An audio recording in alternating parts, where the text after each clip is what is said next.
তারেক রহমান আমাদেরকে বলেছেন, জনগণের সঙ্গে থাকুন, জনগণকে সঙ্গে রাখুন। আমরা জনগণের পাশে আছি বলেই নির্বাচনের কথা বলি।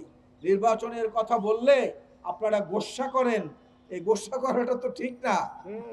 একজন নির্বাচিত প্রতিনিধির কাছে মানুষ যখন তখন যেতে পারে, যখন তখন কৈফিয়ত চাইতে পারে, এই কাজটি কেন হলো না, এই জায়গাটি আপনাকে বললাম আপনি কেন করলেন না। আপনাদের কাছে যাওয়ার সেই সুযোগটা কিন্তু নাই।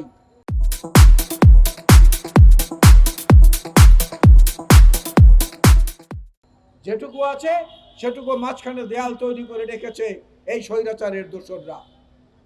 আমরা আজকে একটা পরিষ্কার কথা, পরিষ্কারভাবে স্পষ্টভাবে আপনাদের কাছে বলতে চাই, নির্বাচন হচ্ছে একটা গণতান্ত্রিক প্রক্রিয়া।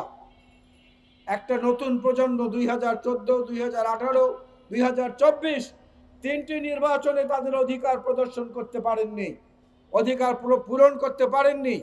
তারা মুখিয়ে আছেন একটা নিরপেক্ষ নির্বাচনে ভোট দেওয়ার জন্য। ওই বাতাসের মতো, ওই নদীর মতো, ওই চন্দ্রের মতো, ওই সূর্যের মতো, সাগরের মতো আমরাও বলতে চাই, তাদের অধিকারকে প্রতিষ্ঠিত করার জন্যই আমরা নির্বাচনের কথা বলি। প্রধান উপদেষ্টা মহোদয়কে বলবো, আপনাকে সহায়তা করতে বিএনপি অঙ্গীকারাবদ্ধ। তার অর্থ এই নয় যা খুশি তাই করবেন, সবকিছু আমরা সমর্থন দিয়ে যাব।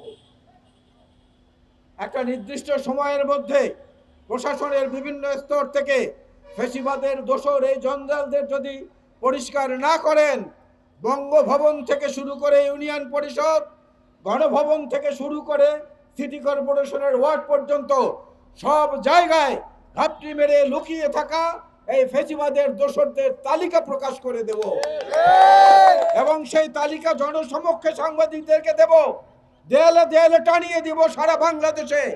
কারা কারা ফ্যাসিবাদের দোসর, কারা কারা এখনো ঘাপটি মেরে বসে থেকে দুর্নীতি করছেন, মানুষের অধিকার বঞ্চিত করছেন এবং যেখানে খুশি সেখানে সেই ফ্যাসিবাদের দোসরদের পুনর্বাসন করার চেষ্টা করছেন।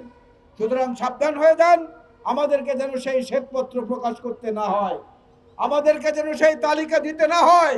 না হয় আগস্ট বিপ্লব পালনের সঙ্গে সঙ্গে, জুলাই বিপ্লব পালনের সঙ্গে সঙ্গে যদি এই দাবি পূরণ না হয়, এরপরে আমরা সত্যিকার অর্থেই সেই তালিকা প্রকাশ করে দেব।